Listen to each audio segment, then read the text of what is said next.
2011-র গোঘাটে নির্বাচনী অশান্তির ঘটনায় বেকসুর খালাস অভিযুক্তরা। একজন মৃত্যুদণ্ডপ্রাপ্ত এবং 17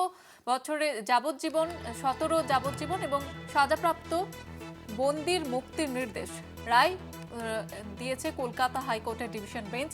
পুলিশের তদন্তে ফাঁক এবং সাক্ষ্যে অসঙ্গতির কারণেই খালাস দেওয়া হয়েছে বেকসুর।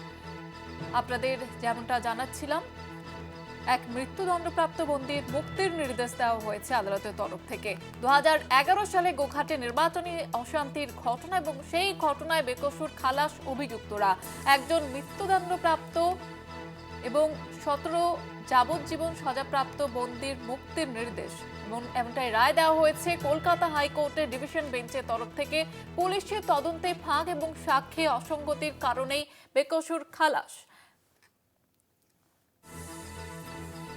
আমাদের সঙ্গে টেলিফোন লাইনে রয়েছেন আমাদের প্রতিনিধি পীযূষ কান্তি নাগ। পীযূষ কান্তি, বিস্তারিতভাবে জানতে চাইবো।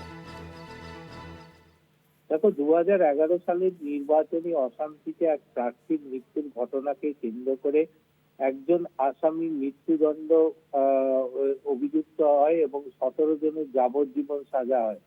তাদেরকে নিম্ন আদালত এই সাজা ঘোষণা করলেও পরবর্তীকালে তারা কলকাতা হাইকোর্টের দ্বারস্থ হন। আজ বিচারপতি অরিজিৎ বন্দ্যোপাধ্যায় ও বিচারপতি অপূর্ব সিনহার রায় বেঞ্চ নির্দেশ দিয়েছে অভিযুক্তদের অন্য কোনো অভিযোগ না থাকলে তাদের অবিলম্বে জেল মুক্তি দিতে হবে, অর্থাৎ তাদেরকে বেকসুর খালাস করে দেয়।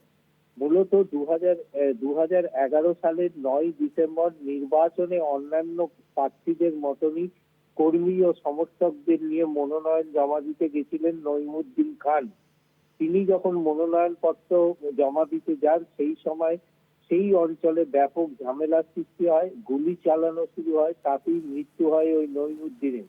ঘটনায় অভিযুক্ত করা হয় বলদেব পাল সহ মোট 18 জনকে। এই বলদেব পালের গুলিতে বন্দুক থেকে যেহেতু গুলি বেরিয়েছিল এবং তাতেই মৃত্যু হয়েছিল নঈমুদ্দিনের, তাই তাকে মৃত্যুদণ্ডের নির্দেশ দেওয়া হয় নিম্ন আদালত এবং অন্যান্যদের যাবজ্জীবন কারাদণ্ডের নির্দেশ দেন। পুলিশের যে সমস্ত নথি জমা পড়েছে কলকাতা হাইকোর্টে তাতে অনেক ফাঁক রয়েছে এবং উপযুক্ত সাক্ষীর অভাব রয়েছে। সমস্ত নথি খতিয়ে দেখে আজকে বিচারপতি অরিজিৎ বন্দ্যোপাধ্যায় ও বিচারপতি অপূর্ব সিনহার ডিভিশন বেঞ্চ ওই অভিযুক্তকে বেকসুর খালাসের নির্দেশ দিয়েছে। ধন্যবাদ জানাবো পীযূষ কান্তি।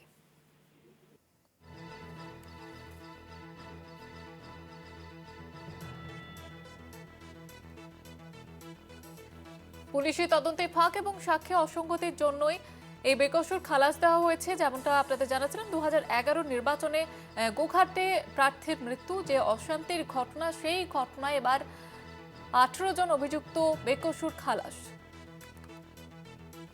হাইকোর্টের ডিভিশন বেঞ্চের তরফ থেকে এই নির্দেশ দেওয়া হয়েছে। 18 জন সাজাপ্রাপ্তের মুক্তির নির্দেশ দেওয়া হয়েছে কলকাতা হাইকোর্টের ডিভিশন বেঞ্চের তরফ থেকে।